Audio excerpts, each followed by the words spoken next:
जय हिंद बच्चों। आज हम सामाजिक विज्ञान का अध्याय 20 आर्थिक प्रणाली पढ़ेंगे। आप सभी जानते हो बच्चों कि हर देश की अपनी एक अर्थव्यवस्था होती है और एक आर्थिक प्रणाली होती है। आर्थिक प्रणाली से तात्पर्य है कि किसी देश में किस वस्तु का उत्पादन किया जाना है, किसके लिए उत्पादन किया जाना है, कितना उत्पादन किया जाना है, यह किसके द्वारा तय किया जाना है। यह सारी बातें आर्थिक प्रणाली के अंतर्गत आती है। आर्थिक प्रणाली में हम विभिन्न देशों की अर्थव्यवस्थाओं का अध्ययन करते हैं, जिससे हमें प्रतीत होता है कि विश्व के कुछ देशों में उत्पादन एवं वितरण का कार्य सरकार द्वारा किया जाता है और इन देशों में उत्पत्ति के लिए के साधनों का जो स्वामित्व होता है वो भी सरकार होती है। ऐसे देशों में किन किन वस्तुओं का उत्पादन किया जाना है, उत्पादन किसके लिए किया जाना है, यह सारा काम सरकार के आधार पर तय होता है। ऐसी व्यवस्था को हम समाजवाद कहते हैं। इसके विपरीत अनेक ऐसे देश भी हैं जहाँ सरकार का हस्तक्षेप बहुत कम होता है और अर्थव्यवस्था के सभी समस्याओं का हल बाजार शक्तियों के द्वारा होता है और उत्पत्ति के साधनों पर सरकार का स्वामित्व न होकर व्यक्तियों का होता है। ऐसे व्यक्ति की मांग के आधार पर वस्तुओं का उत्पादन करते हैं। उत्पादन उन्हीं के लिए करते हैं, उन्हीं के द्वारा इन वस्तुओं को खरीदा जाता है। ऐसी व्यवस्था को हम पूंजीवाद व्यवस्था का नाम देते हैं। आर्थिक प्रणाली का क्या अर्थ है? किसी देश में आर्थिक प्रणाली का संचालन जिस व्यवस्था से होता है बच्चों, उसे आर्थिक प्रणाली कहा जाता है।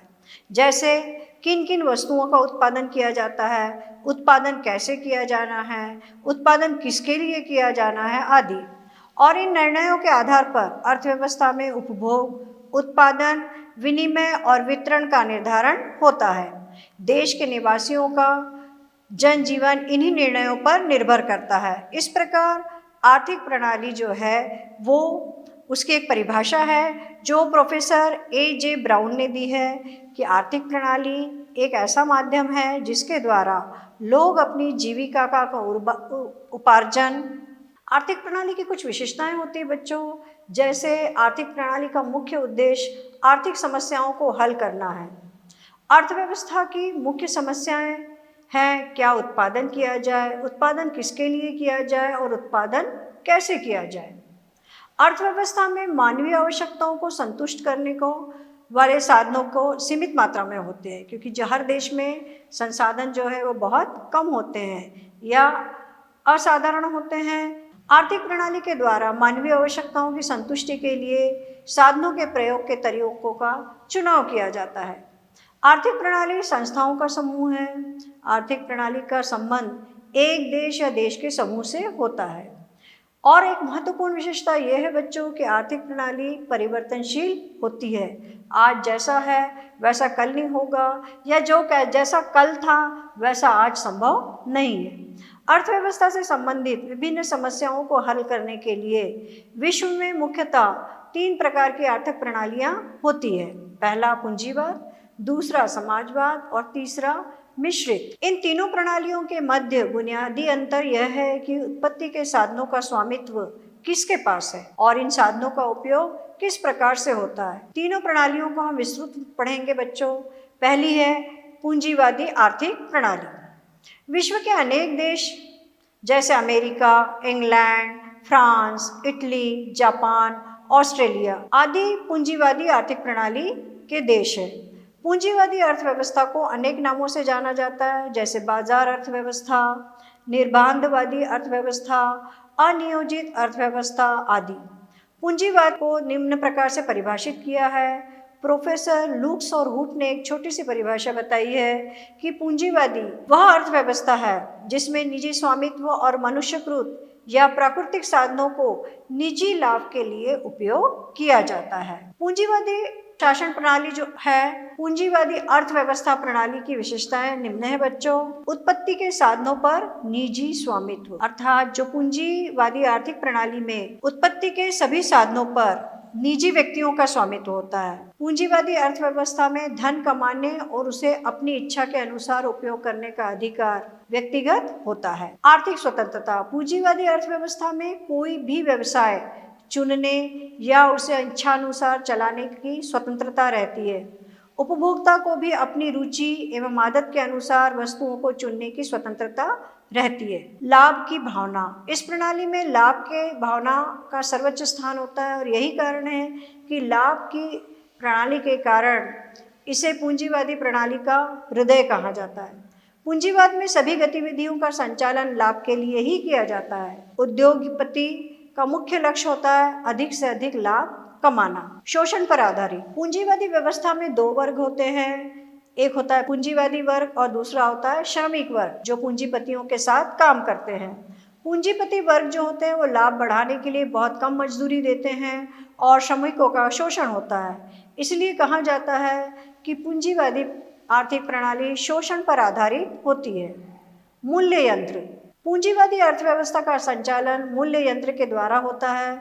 मूल्य यंत्र से आशय होता है बच्चों कि मांग एवं पूर्ति की शक्तियों से, उदाहरणार्थ जब किसी वस्तु के मूल्य में वृद्धि होती है तब उत्पादक उस वस्तु के उत्पादन में भी वृद्धि करता है, इससे उत्पादक को अधिक लाभ मिलता है। इसके विपरीत जब मांग की तुलना में पूर्ति अधिक होती है तब मूल्य में कमी होने लगती है और मूल्य की कमी होने की स्थिति में उत्पादक को हानि होने लगती है, जिससे वो उत्पादन कम कर देता है।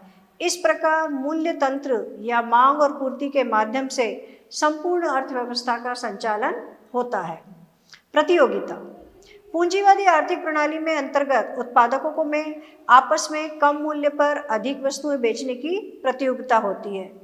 उपभोक्ता भी कम से कम मूल्य पर अच्छी वस्तुएं खरीदने का प्रयास करता रहता है और इस प्रकार उत्पादकों में प्रतियोगिता होती है और प्रतियोगिता से अर्थव्यवस्था की कार्यक्षमता बढ़ती है और उपभोक्ता को भी सस्ती और अच्छी वस्तुएं प्राप्त होती है। अनियोजित अर्थव्यवस्था, पूंजीवादी अर्थव्यवस्था सभी निर्णय केंद्रीय सत्ता या सरकार द्वारा लिए जाते हैं, किंतु पूंजीवादी अर्थव्यवस्था में अनियोजित होता है यह सारे कार्य। निर्णय मूल्य तंत्र या मांग पूर्ति की बाजार शक्तियों के द्वारा लिए जाते हैं। जो भी निर्णय लिए जाते हैं मांग के और पूर्ति के, वो बाजार के आधार पर लिए जाते हैं। सरकार इसमें कोई भी हस्तक्षेप नहीं करती है। व्यापार चक्रों का होना, पूंजीवादी आर्थिक प्रणाली में उत्पादक एवं उपभोक्ताओं के मध्य जो है समन्वय नहीं होता है। ये व्यापार चक्र क्रियाशील होते हैं। व्यापार चक्र के आशय अर्थव्यवस्था में उस मंदी और पूंजीवादी से है कि उत्पादन से मंदी की और कम उत्पादन से तेजी की स्थिति निर्मित हो जाती है। उपभोक्ता की प्रभुसत्ता, पूंजीवाद में उत्पादन से संबंधित सभी निर्णय उपभोक्ता की इच्छा से के आधार पर लिए जाते हैं, इसलिए उसे पूंजीवादी में राजा कहा जाता है। उत्पादक उन्हीं वस्तुओं का उत्पादन करता है जिनकी मांग उपभोक्ताओं द्वारा की जाती है।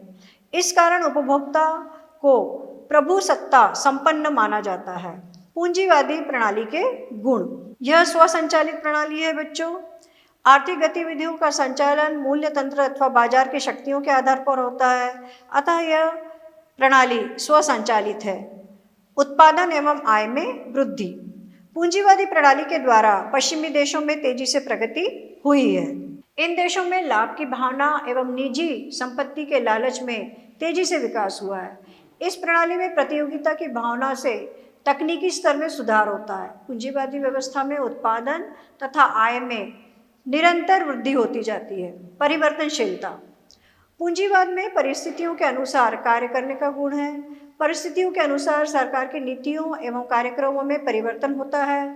औद्योगिक नीति, कृषि नीति, व्यापार नीति, श्रम नीति आदि से देश की परिस्थितियों के अनुसार बदलाव होता रहता है, किंतु पूंजीवादी प्रणाली में अपने मूल दर्शन मतलब लाभ कमाना के अनुसार ही संचालित होती है। इसमें मुख्य उद्देश्य होता है लाभ कमाना। व्यक्तिगत स्वतंत्रता, इस प्रणाली में व्यक्ति अपनी इच्छानुसार व्यवसाय का चुनाव कर सकता है। उपभोक्ता अपनी पसंद की वस्तुओं को चुन सकता है। धन कमाने और उसे खर्च करने का उसे पूर्ण स्वतंत्रता होती है। संसाधनों का कुशलतापूर्वक उपयोग, पूंजीवादी प्रणाली के अंतर्गत उत्पादक कम से कम साधनों के द्वारा अधिक से अधिक उत्पादन करने का प्रयास करता है और लाभ बढ़ाने के उद्देश्य से संसाधनों को फिजूल खर्ची को नियंत्रित रखता है। प्रतियोगिता के कारण उत्पत्ति के साधनों का भी कुशलतम उपयोग होता है। योग्यता अनुसार प्रतिफल, इस प्रणाली के अनुसार व्यक्ति की योग्यता समुचित रूप से पुरस्कृत होती है। प्रत्येक व्यक्ति को अपनी कुशलता और योग्यता का प्रदर्शन करने का अवसर मिलता है और इसी का उसे प्रतिफल भी प्राप्त होता है। प्रजातांत्रिक स्वरूप। पूंजीवाद का एक महत्वपूर्ण गुण यह है बच्चों कि प्रजातांत्रिक होता है। इस सभी जो प्रमुख निर्णय होते हैं वो सरकार में बहुमत के आधार पर लिए जाते हैं। यही कारण है कि उपभोक्ता की इच्छा और रुचि से ही वस्तुओं का उत्पादन होता है। पूंजीवाद में उपभोक्ताओं के बहुमत का पालन किया जाता है और आर्थिक प्रक्रिया में इसकी भावना को संचालित किया जाता है इसी आधार पर। आर्थिक विकास की तीव्र गति। विश्व के विकसित देशों का इतिहास ये बताता है कि पूंजीवादी देशों का विकास की दर जो होती है वो बहुत अधिक होती है।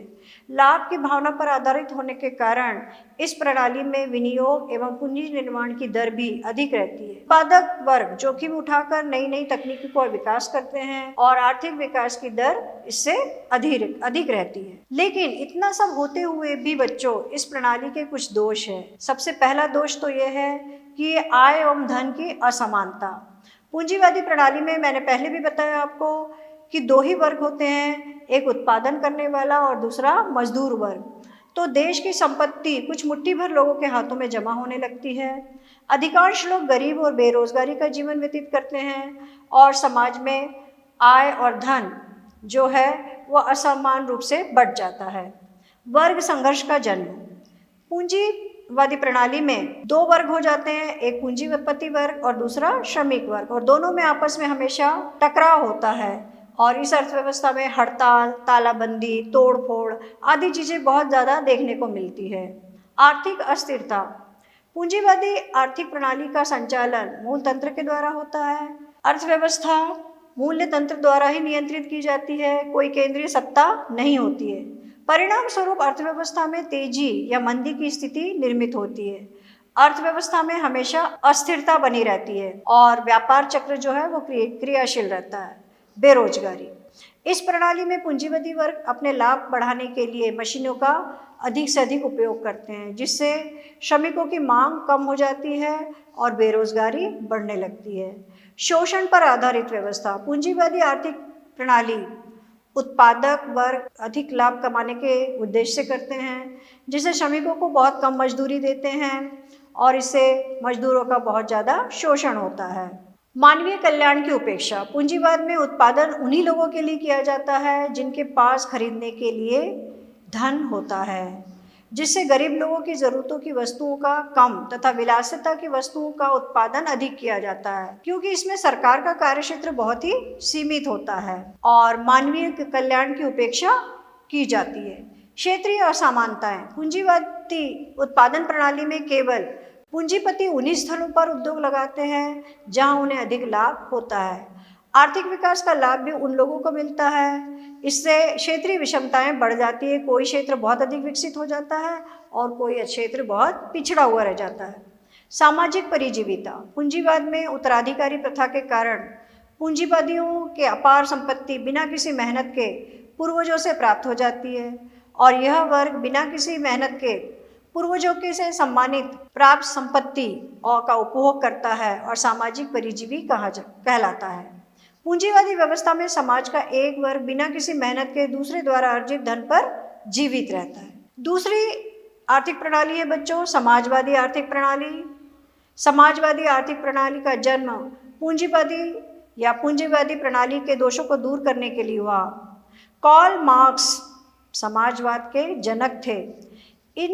इन्होंने आर्थिक प्रणाली में उत्पत्ति के साधनों का व्यक्तिगत स्वामित्व न होकर सामाजिक स्वामित्व बताया। इन्होंने बताया कि समाज का सभी उत्पादन के साधनों पर बराबर का अधिकार होना चाहिए। इसी सिलसिले में प्रोफेसर डिकिंसन ने एक परिभाषा लिखी है कि समाजवाद समाज की एक ऐसी आर्थिक प्रणाली है जिसमें उत्पत्ति के भौतिक साधनों पर सामाजिक स्वामित्व होता है तथा उनका संचालन एक सामान्य योजना के अंतर्गत संपूर्ण समाज के प्रतिनिधि एवं उसके प्रति उत्तरदायी संस्थाओं द्वारा किया जाता है। समाज के सभी सदस्य समान अधिकारों के आधार पर ऐसे नियोजन एवं समाजीकृत उत्पादनों के लाभों के अधिकारी होते हैं। समाजवादी आर्थिक प्रणाली की कुछ लक्षण है बच्चों। पहला है कि उत्पादन के साधनों पर सामाजिक स्वामित्व। समाजवादी आर्थिक प्रणाली में उत्पत्ति के साधनों का प्रयोग सामाजिक कल्याण के लिए किया जाता है।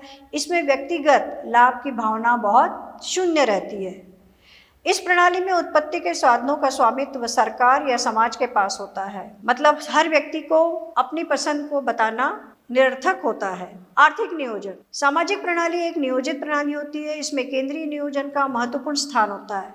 उत्पादन से संबंधित सभी निर्णय केंद्रीय नियोजन तंत्र द्वारा लिए जाते हैं और इससे आर्थिक विकास तेजी से होता है। आर्थिक समानता, इस प्रणाली में उत्पादन के साधनों पर राज्य का नियंत्रण रहता है और साधनों का प्रयोग समाज के हित के लिए किया जाता है। इस प्रणाली में व्यक्तिगत लाभ का कोई भी स्थान नहीं होता है। शोषण की समाप्ति, समाजवादी आर्थिक प्रणाली में उत्पादन एवं वितरण पर सरकार का स्वामित्व एवं नियंत्रण होता है, इसलिए यहाँ पे शोषण का प्रश्न ही नहीं उठता। श्रमिकों को उनके श्रम का समुचित प्रतिफल दिया जाता है। उत्पादन में श्रमिकों की भागीदारी होती है, उन्हें लाभ में से पर्याप्त हिस्सा प्राप्त हो जाता है। अगला है जीवन निर्वाह के लिए श्रम की आवश्यकता। इस प्रणाली के अंतर्गत प्रत्येक व्यक्ति अपने जीवन यापन हेतु श्रम करता है। इससे दूसरों की आय पर जीवन यापन करने वाला वर्ग समाप्त हो जाता है। प्रत्येक व्यक्ति अपनी योग्यता के अनुसार कार्य करता है और बदले में अपनी आवश्यकता अनुसार प्रतिफल या अपना वेतन प्राप्त करता है। पूर्ण रोजगार की प्राप्ति, समाजवाद में उपलब्ध श्रमिकों के अनुसार आर्थिक गतिविधियों का संचालन होता है, इसलिए श्रम शक्ति की समुचित उपयोग पर पूर्ण ध्यान दिया जाता है और आर्थिक तेजी और मंदी भी पैदा नहीं होती है और बेरोजगारी की समस्या तो होती ही नहीं है। आर्थिक स्थायित्व, इस प्रणाली में आर्थिक गतिविधियों का संचालन नियोजित ढंग से किया जाता है और इसीलिए इस अर्थव्यवस्था में स्थायित्व बना रहता है। कीमत तंत्र की समाप्ति, समाजवाद में वस्तुओं की कीमत का निर्धारण सरकार द्वारा किया जाता है, मतलब हर वस्तु का एक ही मूल्य निर्धारित किया जाता है। बाजार में शक्तियों का स्थान गौण होता है, मूल्य तंत्र भी कार्यशील नहीं रहता है। उत्पादन में कोई भी प्रतियोगिता नहीं होती, जो भी सरकार चाहती है वही वस्तु का उत्पादन होता है, इसलिए इसमें कोई भी प्रतियोगिता नहीं होती है। उदाहरण के लिए यदि देश में सरकार द्वारा लक्स साबुन का उपयोग करना संचालित या निर्धारित किया गया है तो सभी को उसी साबुन का उपयोग करना अनिवार्य होता है। इस प्रणाली के गुण हैं बच्चों, कुछ संसाधनों का अनुकूलतम प्रयोग होता है इसकी वजह से, क्योंकि समाज में सरकार द्वारा सारा कार्य किया जाता है, इसलिए कुछ भी व्यर्थ नहीं जाता है।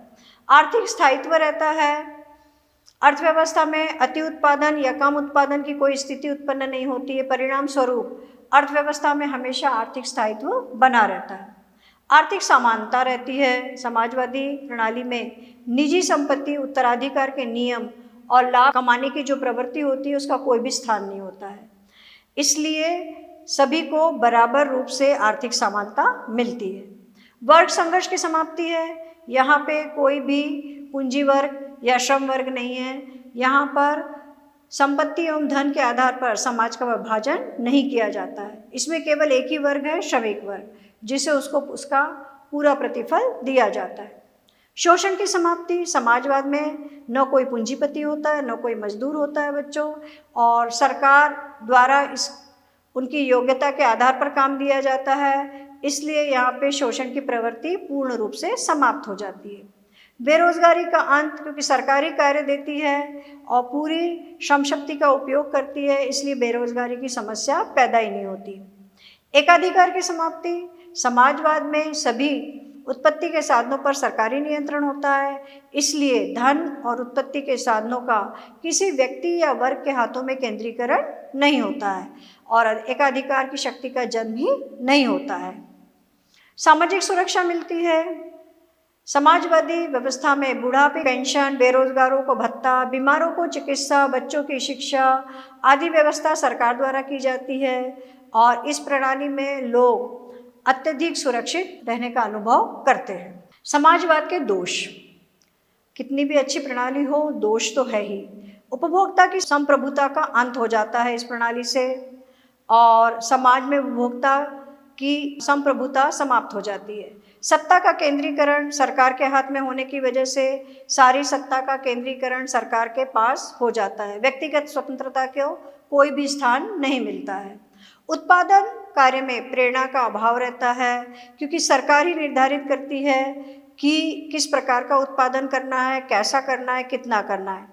श्रमिकों से अधिक कार्य करने से कोई प्रेरणा नहीं मिलती है, नवीन आविष्कार नहीं होते हैं, शीघ्र एवं उत्पादन की तकनीक आदि के उपयोग की प्रेरणा भी नहीं मिलती है।